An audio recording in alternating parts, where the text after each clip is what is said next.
दोस्तों, फुटबॉल सिर्फ एक खेल नहीं, इमोशंस का समंदर है। हर एक टैकल, हर एक गोल के पीछे ना एक कहानी होती है, मेहनत की, सपनों की और कभी कभी हार्ट ब्रेक की भी। और अगर हम इंडियन फुटबॉल की बात करें ना, तो यहाँ हर साल एक नए हीरो का जन्म होता है इंडियन सुपर लीग में। ये वो प्लेयर्स हैं जो अपनी स्किल और डेडिकेशन से सारे फुटबॉल फैंस का दिल जीत रहे हैं। लेकिन फुटबॉल की दुनिया सिर्फ सक्सेस की कहानियों से नहीं बनी हुई है। कुछ प्लेयर की सक्सेस ने सारे फैंस का दिल जीता और कुछ प्लेयर के डाउनफॉल ने भाई सारे फुटबॉल फैंस को शॉक भी किया। तो आज इस वीडियो के अंदर ना हम पिछले 10 साल के उन 10 एमर्जिंग प्लेयर्स के ऊपर बात करने वाले हैं, जो कुछ अपनी कहानी में चैंपियंस बने और कुछ की कहानियों में ऐसा डाउनफॉल आया जिसने सारे फैंस का दिल भी तोड़ा। तो चलिए साथ मिलकर आज इस वीडियो में उनकी कहानी को, उनके अप्स और डाउन्स को एक्सप्लोर करते हैं। दोस्तों, वीडियो में आगे बढ़ने से पहले ना मैं आप लोगों से एक प्रेडिक्शन लेना चाहता हूं कि आपको क्या लगता है इस साल इंडियन सुपर लीग में कौन सा वो एक प्लेयर है जो एमर्जिंग प्लेयर का अवार्ड जीत सकता है। कमेंट सेक्शन में बता सकते हो। इन सारे प्लेयर्स की कहानियों के ऊपर आपके क्या थॉट्स है वो भी बता सकते हो। और साथ में भाई आप लोगों से रिक्वेस्ट है, जिसने भी भाई चैनल को सब्सक्राइब नहीं किया ना, चैनल को भी सब्सक्राइब कर दिया करो। आप लोग सब्सक्राइब करते हो ना तो भाई बड़ा अच्छा लगता है दिल को। तो दोस्तों, आप बात करें इंडियन सुपर लीग के साल 2014 के सबसे पहले एमर्जिंग प्लेयर की, तो भाई वो थे हमारी इंडिया की डिफेंस लाइन की सबसे बड़ी ताकत संदेश झिंगन। भाई संदेश झिंगन की कहानी ना इंडियन सुपर लीग में आने से पहले आई लीग के सेकंड डिवीजन में यूनाइटेड सिक्किम के क्लब से स्टार्ट हुई थी। उस यूनाइटेड सिक्किम के क्लब के लिए भाई संदेश झिंगन ने लगातार अच्छी खासी परफॉर्मेंस दी, जिसके ऊपर नजर पड़ी इंडियन सुपर लीग के क्लब केरला ब्लास्टर्स की। और यही केरला ब्लास्टर्स की टीम संदेश झिंगन को सबसे पहले इंडियन सुपर लीग के सीजन में अपने पास लेकर आई। और उस पहले ही सीजन के अंदर भाई संदेश झिंगन ने इतनी खतरनाक परफॉर्मेंस दी ना केरला ब्लास्टर्स की टीम के लिए कि केरला की टीम पहले ही सीजन के अंदर सीधा फाइनल तक जा पहुंची। और उस फाइनल तक के सफर में संदेश झिंगन का बहुत बड़ा हाथ था। उनकी इसी परफॉर्मेंस के चलते संदेश झिंगन ने भाई अपने पहले ही सीजन में emerging player of the year का अवार्ड अपने नाम किया साल 2014 में। और इस परफॉर्मेंस के बेस पर संदेश झिंगन को साल 2015 में केरला की टीम ने भैया रिटेन किया और ऐसा कॉन्ट्रैक्ट उनके साथ एक्सटेंड किया कि संदेश झिंगन साल 2015 में सबसे highest paid Indian football player बन गए थे इंडियन सुपर लीग के अंदर। और संदेश झिंगन के करियर का सबसे बड़ा हाईलाइट तब हुआ जब 2019 के AFC एशियन कप में फुटबॉल के बड़े बड़े पंडित्स ने भाई उनकी परफॉर्मेंस को एशिया कप के अंदर काफी ज्यादा प्रेस किया था। बीच में कुछ कंट्रोवर्सीज भी हुई इंडियन सुपर लीग के अंदर, लेकिन उसके बावजूद संदेश झिंगन क्रोएशिया में गए HNK सिबेनी क्लब में अपना चांस लेने, लेकिन वहां उनको ज्यादा चांस नहीं मिले। उसके बाद संदेश झिंगन वापस भी आए और इंडिया के अंदर अब अलग अलग क्लब्स में भी खेले हैं, चाहे वो मोहन बगान हो, चाहे वो बेंगलुरु FC हो, चाहे वो FC गोवा हो। लेकिन इतने सारे क्लब्स में खेलने के बावजूद संदेश झिंगन ने भाई अपने आप को इंडिया का सबसे बेस्ट डिफेंडर बनाया और आज इंडिया की डिफेंस लाइन के अंदर सबसे बड़ी ताकत है संदेश झिंगन। और अपने इस पूरे ओवरऑल करियर में ना संदेश झिंगन ने बहुत सारे अवार्ड्स अपने नाम किए, चाहे वो इंडियन सुपर लीग का एमर्जिंग प्लेयर हो, चाहे वो AIFF का एमर्जिंग प्लेयर हो साल 2014 में। AIFF ने इनको प्लेयर ऑफ द ईयर का अवार्ड भी दिया था साल 2020 में। और साल 2020 में संदेश झिंगन को अर्जुन अवार्ड भी मिला था। तो इतने सारे अवार्ड्स एक चीज तो क्लियर करते हैं कि जितने भी एमर्जिंग प्लेयर्स रहे हैं ना, संदेश झिंगन उनमें से one of the best emerging player बनकर आए हैं इंडिया की टीम के लिए और पूरे इंडियन फुटबॉल के लिए। इंडियन सुपर लीग के सेकंड सीजन साल 2015 की बात करें तो वहां पर emerging player of the year का अवार्ड JJ लाल पैकलुआ को दिया गया था। JJ की शुरुआत भाई देखो, उनकी फैमिली में फुटबॉल पहले से ही चलता आ रहा था। उनके फादर और उनके भाई लोकल क्लब्स के लिए फुटबॉल खेला करते थे मिजोरम में, लेकिन उनके अंकल ने मिजोरम को संतोष ट्रॉफी में रिप्रेजेंट किया था।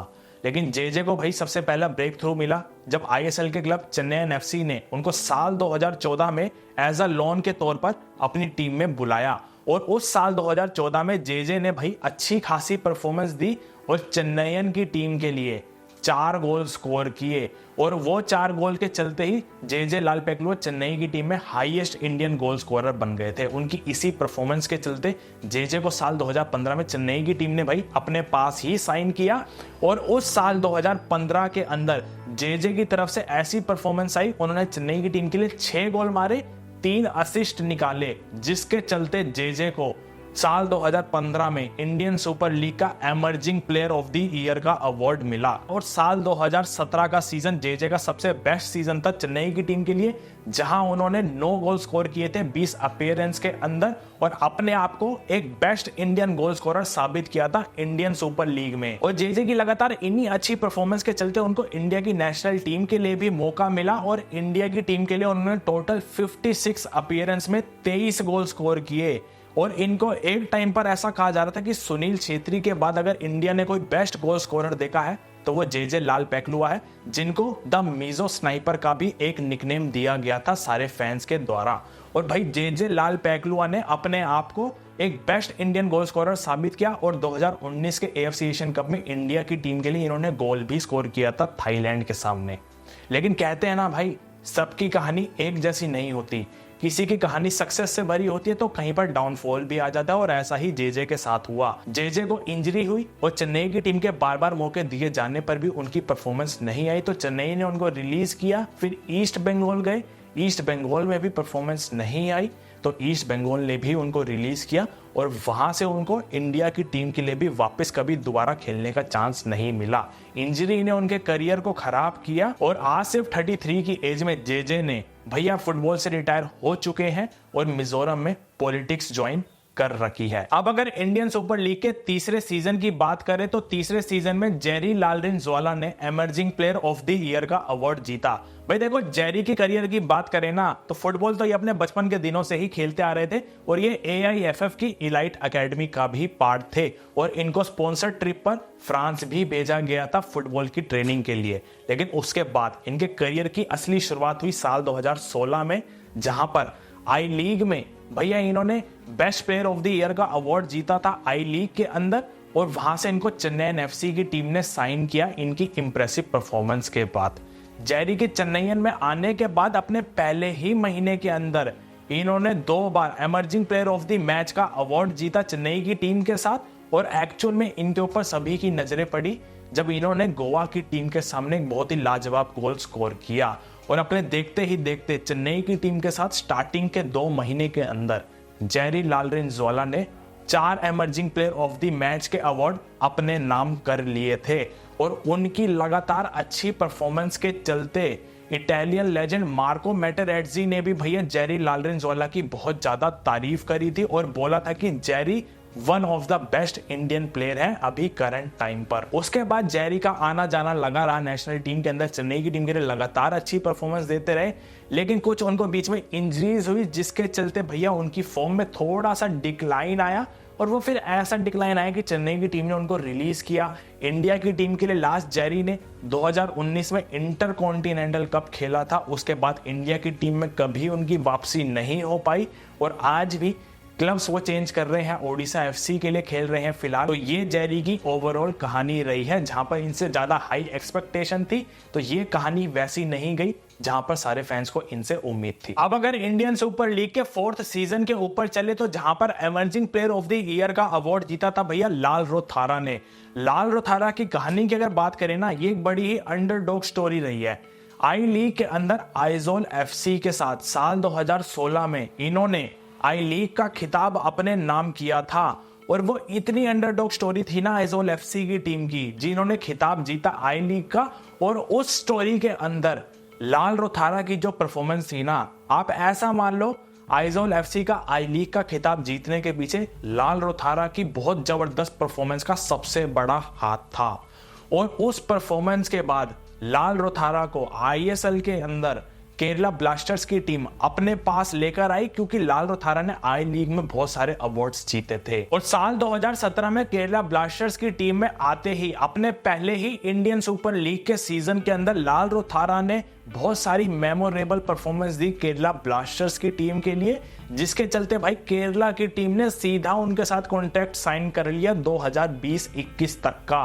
और लाल रोथारा जबरदस्त परफॉर्मेंस देते आ रहे थे जिसके बेसिस पर उन्हें इंडिया की नेशनल टीम में भी डेब्यू करने का मौका मिला। लेकिन टाइम के साथ साथ लाल रोथारा की परफॉर्मेंस में डिक्लाइन आना स्टार्ट हुआ और वहां पर इंडिया की टीम के लिए इन्होंने सिर्फ 3 ही मैचों में अपीयरेंस दिखाई क्योंकि और भी काफी सारे प्लेयर लाइन पर लगे हुए थे। तो इंडिया की टीम के लिए इनको वापस कभी चांस मिल ही नहीं पाया क्योंकि इनकी फॉर्म धीरे धीरे नीचे जाने लग गई थी। और लाल लोथारा की इसी चीज के चलते केरला की टीम ने भी साल 2020 और 21 में इनके साथ अपने कॉन्ट्रैक्ट को खत्म किया। उसके बाद लाल लोथारा को अपने करियर में एक और चांस मिला जब इनको इंडियन सुपर लीग के क्लब ओडिशा एफसी ने अपने पास साइन किया, लेकिन इनकी परफॉर्मेंस इतनी खराब होती जा रही थी कि इनको ओडिशा की टीम के लिए खेलने का मौका ही नहीं मिला। और उसके बाद लाल लोथारा को इंडियन सुपर लीग से वापस इंडिया की सेकंड डिवीजन लीग आई लीग में वापस जाना पड़ा। और आज लाल लोथारा वापस अपने होम क्लब आइजोल एफसी के लिए इंडिया की सेकंड लीग आई लीग के अंदर खेल रहे हैं। तो इनकी कहानी में ऐसा डाउनफॉल आया कि ये वापस इंडिया की फर्स्ट डिवीजन लीग से सेकंड डिवीजन लीग में चले गए अपने होम क्लब आइजोल एफसी के पास, और आज भी स्ट्रगल कर रहे हैं अपने आप को वापस इंडिया की फर्स्ट डिवीजन लीग में लाने के लिए। अब अगर इंडियन सुपर लीग के 5वें सीजन की बात करें तो 5वें सीजन में सहाल अब्दुल समद ने emerging player of the year का अवार्ड अपने नाम किया था। सहाल अब्दुल समद का जन्म भाई देखो यूएई में हुआ था, इंडियन पेरेंट्स में, जहां पर इन्होंने अपनी स्कूलिंग भी करी और यूएई में ही इन्होंने अल इत्तेहाद की स्पोर्ट्स एकेडमी में जाकर फुटबॉल को ज्वाइन किया और खेला भी। लेकिन सहाल ने वहां से अपनी स्कूलिंग कंप्लीट करने के बाद इंडिया में वापस आए हायर स्टडीज के लिए और केरला की यूनिवर्सिटी टीम के लिए इन्होंने फुटबॉल खेलना स्टार्ट किया। और उस यूनिवर्सिटी के लिए भाई इन्होंने ऐसी परफॉर्मेंस दी कि वहां पर कुछ सेलेक्टर्स आ रखे थे, उन्होंने सीधा भाई सहाल को यूनिवर्सिटी की टीम से उठा के केरला की संतोष ट्रॉफी की टीम में डाल दिया। और सहाल अब्दुल समद ने केरला की संतोष ट्रॉफी की टीम के लिए और केरला की रिजर्व टीम के लिए ऐसी परफॉर्मेंस दी ना कि भाई सहाल अब्दुल समद ने सिर्फ 10 अपीयरेंस के अंदर 7 गोल स्कोर कर दिए। और इस परफॉर्मेंस के चलते सेलेक्टर्स ने सीधा उन्हें साल 2017 में केरला ब्लास्टर्स की सीनियर टीम के अंदर डाल दिया इंडियन सुपर लीग में, जो ऑलरेडी स्ट्रगल कर रही थी उस सीजन। लेकिन सहाल के करियर का सबसे बड़ा ब्रेक थ्रू सीजन आया इंडियन सुपर लीग का 2018 और 19 का सीजन, जहां इन्होंने अपना पहला गोल स्कोर भी किया चेन्नई एफसी की टीम के सामने। और मोस्ट की पासिस और टचेस की लिस्ट में सहाल अब्दुल समद का नाम शामिल था उस इंडियन सुपर लीग के सीजन में।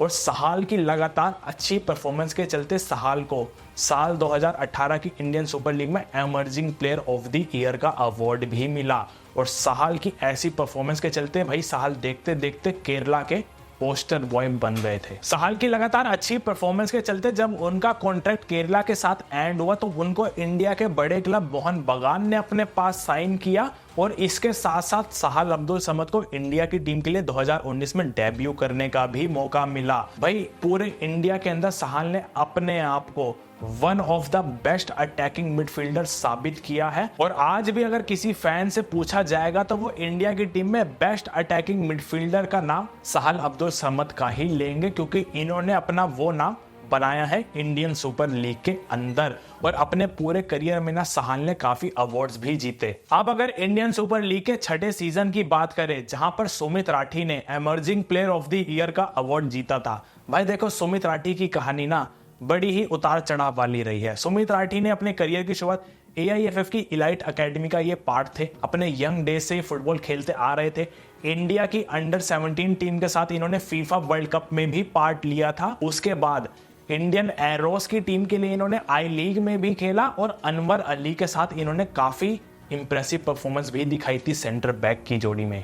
और इनकी लगातार अच्छी परफॉर्मेंस के चलते सुमित राठी को मोहन बगान ने अपने पास साइन किया, जो पहले ATK थी। वहां से इनको रिजर्व टीम में खिलाया गया।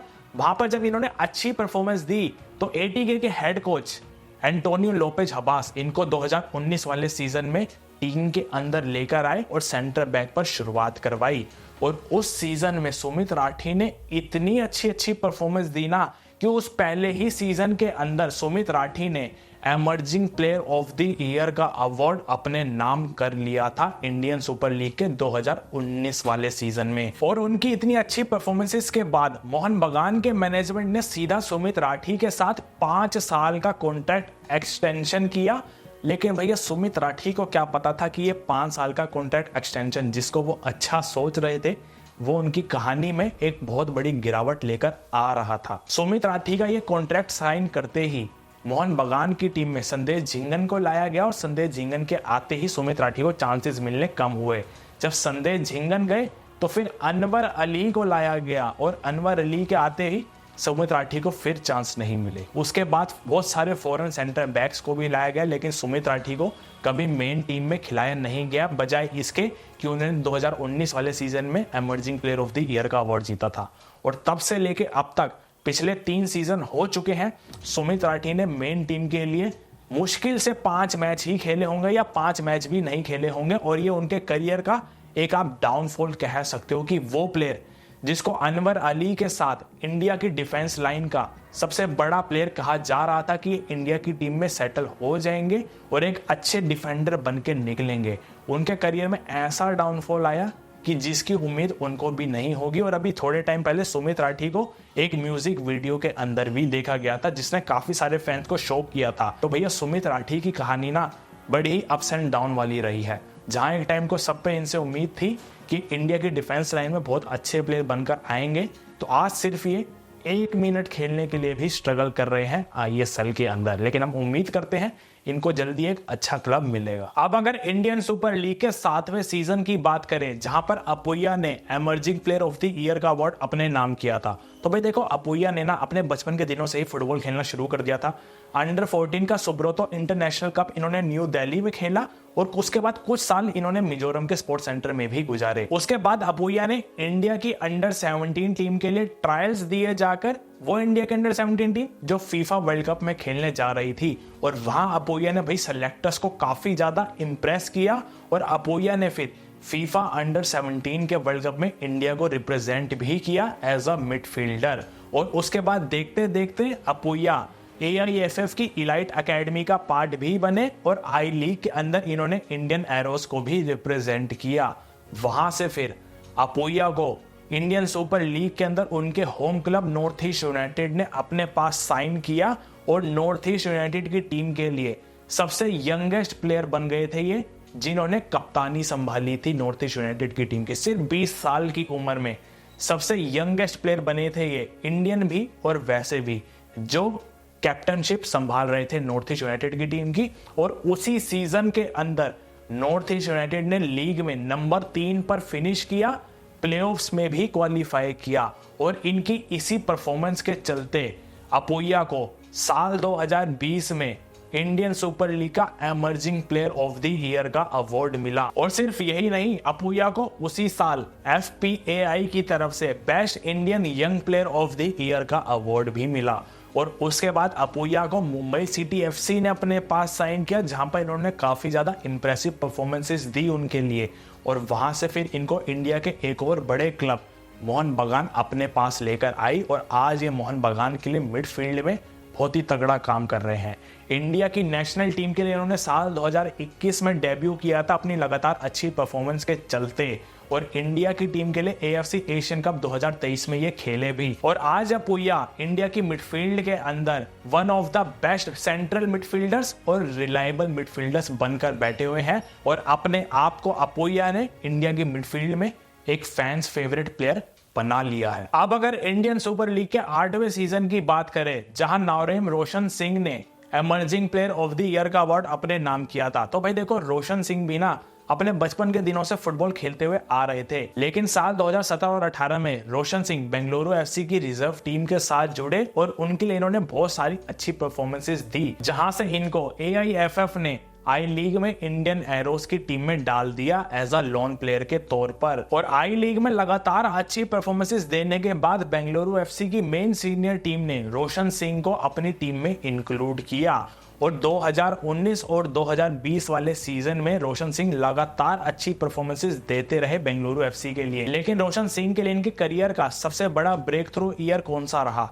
साल 2021 और 22, जहां इन्होंने बेंगलुरु FC की टीम के लिए पूरे सीजन में 1 गोल तो स्कोर किया, लेकिन 7 असिस्ट अपने नाम किए। 7 असिस्ट अपने नाम करना वैसे ही बड़ी बात होती है, लेकिन as a full back player, as a defender, वो 7 असिस्ट अपने नाम करना लीग में वो और ज्यादा बड़ी बात होती है। और रोशन सिंह की इसी परफॉर्मेंस के चलते रोशन सिंह को उस ISL के सीजन में best emerging player of the year का अवार्ड मिला। और आज रोशन सिंह इंडिया की टीम में मैनुलो मार्केज जो नए कोच आए हैं उनके सिस्टम का स्टार्टिंग से ही हिस्सा बन चुके हैं और इंडिया की टीम में फुल बैक के रोल पर, चाहे वो राइट बैक हो चाहे वो लेफ्ट बैक हो, सबसे इंपॉर्टेंट प्लेयर बन चुके हैं आज नवरेम रोशन सिंह। अब अगर इंडियन सुपर लीग के 9वें सीजन की बात करें, जहां पर शिवा शक्ति ने emerging player of the year का अवार्ड अपने नाम किया। भाई देखो, शिवा शक्ति अपने स्कूल डेज से ही फुटबॉल खेलते हुए आ रहे थे और इनको बेंगलुरु एफसी की रिजर्व टीम ने अपने पास साइन कर लिया था। लेकिन सबसे बड़ी बात क्या थी, उस इंडियन इलाइट लीग के अंदर शिवा शक्ति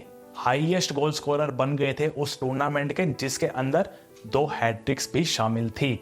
और उनकी लगातार ये गोल स्कोरिंग एबिलिटी के चलते शिवा शक्ति को बेंगलुरु एफसी की मेन सीनियर टीम में भी इंक्लूड किया गया और इंडिया की अंडर 23 टीम का इनको कैप्टन भी बनाया गया अंडर 23 क्वालिफायर्स के अंदर। और लगातार शिवा शक्ति की गोल स्कोरिंग एबिलिटी के चलते ही इनका ब्रेक थ्रू सीजन भी साल 2022 और 23 में आया, जहां इन्होंने बेंगलुरु एफसी के लिए इंडियन सुपर लीग के अंदर 6 गोल भी मारे और 2 असिस्ट भी निकाले। लेकिन उसके बाद जहां पर सबको इनसे उम्मीद थी कि इंडिया की टीम के लिए एक अच्छे गोल स्कोरर बनकर सामने आएंगे, लेकिन हुआ इसका उल्टा। इनके करियर में आया डाउनफॉल, शिवा शक्ति को हुई इंजरी और उस इंजरी के बाद इंडिया की टीम तो थोड़ी सी दूर की बात है, बेंगलुरु एफसी की टीम के लिए ही इनको सही से गेम टाइम नहीं मिल पा रहा है। शिवा शक्ति की फॉर्म में भी डिक्लाइन आ चुका है और अभी फिलहाल ये बेंगलुरु एफसी की टीम में ही स्ट्रगल कर रहे हैं अपना गेम टाइम लेने के लिए। तो जहां शिवा शक्ति से सबको एक टाइम पर उम्मीद थी कि ये इंडिया की टीम में जो गोल स्कोरिंग की कमी चलती है वो वाले प्लेयर शिवा शक्ति बन जाएंगे, तो आज ही इंडियन सुपर लीग में बेंगलुरु एफसी के अंदर ही अपने गेम टाइम के लिए स्ट्रगल कर रहे हैं। अब अगर इंडियन सुपर लीग के 10वें सीजन की बात करें, जहां विक्रम प्रताप सिंह ने emerging player of the year का अवार्ड अपने नाम किया था, तो भाई देखो, विक्रम प्रताप सिंह ना चंडीगढ़ फुटबॉल अकेडमी में अपने बचपन के दिनों से ही फुटबॉल खेलते हुए आ रहे थे। मिनर्वा पंजाब की टीम को भी इन्होंने ज्वाइन किया था कुछ टाइम के लिए, लेकिन ये इंडियन फुटबॉल के यूथ सिस्टम का पार्ट ना अपने स्टार्टिंग करियर में ही बन चुके थे। इंडिया की अब चाहे वो अंडर 16, 17 टीम हो, अंडर 19 या 20 टीम हो, या फिर इंडिया की अंडर 23 टीम हो, ये हर पूरे यूथ सिस्टम में खेलते हुए आए थे। इंडियन एरोस के लिए भी विक्रम प्रताप सिंह खेले थे। लेकिन साल 2020 में मुंबई सिटी एफसी की टीम ने विक्रम प्रताप सिंह को अपने पास साइन किया और विक्रम प्रताप सिंह ने काफी सारी क्रूशियल परफॉर्मेंसेस निकाली मुंबई की टीम के लिए एज अ सब्स्टिट्यूट। लेकिन विक्रम प्रताप सिंह के करियर का सबसे बड़ा ब्रेक थ्रू सीजन कौन सा रहा? आईएसएल का साल 2023 और 24, जहां मुंबई सिटी एफसी की टीम के लिए विक्रम ने उस सीजन में 8 गोल स्कोर किए, जिसके अंदर हैट्रिक भी शामिल थी और ब्रेस भी शामिल थी। और विक्रम प्रताप सिंह की इसी परफॉर्मेंस के चलते इनको उस सीजन में आईएसएल के emerging player of the year का अवार्ड भी मिला और एआईएफएफ से best emerging player of the year का अवार्ड भी मिला। और इस परफॉर्मेंस के बेस पर इनको इंडिया की सीनियर नेशनल टीम में सीधा एएफसी एशियन कप के स्क्वाड में भी इंक्लूड किया गया और एएफसी एशियन कप में ये इंडिया की टीम का हिस्सा भी बने। और आज विक्रम प्रताप सिंह इंडिया की फुटबॉल के लिए एक प्रोमिसिंग स्ट्राइकर है, जिनका फिलहाल अभी करंट सीजन अच्छा नहीं जा रहा है। मुंबई सिटी के लिए अभी तक ना तो इन्होंने एक भी गोल स्कोर किया है और ना ही एक भी असिस्ट निकाला है। लेकिन सारे फैंस को विक्रम प्रताप से भाई उम्मीद है कि वो अपना कमबैक करेंगे, क्योंकि सारे फैंस इनके ऊपर नजरें लगाकर बैठे हुए हैं कि इंडिया के one of the best striker बन सकते हैं आगे आने वाले टाइम में। तो ठीक है भाई, आज की वीडियो में बस इतना ही। आप लोगों के क्या थॉट्स हैं इन सारे प्लेयर्स की कहानी के ऊपर कमेंट सेक्शन में बता सकते हैं और अपनी तरफ से ये भी बता सकते हैं कि आईएसएल के इस सीजन में किस प्लेयर के ज्यादा चांसेस हैं एमर्जिंग प्लेयर का अवार्ड अपने नाम करने के लिए। सारी चीजें कमेंट सेक्शन में बता सकते हैं। और बाकी मैं उम्मीद करता हूं आप लोगों को वीडियो पसंद आई होगी। वीडियो पसंद आए तो भाई वीडियो को लाइक कर देना, चैनल को भी सब्सक्राइब कर देना, ताकि आगे की वीडियोस आप लोगों के पास आती रहे। तब तक मिलते हैं अगली वीडियो में अगली कहानी के साथ। जय हिंद।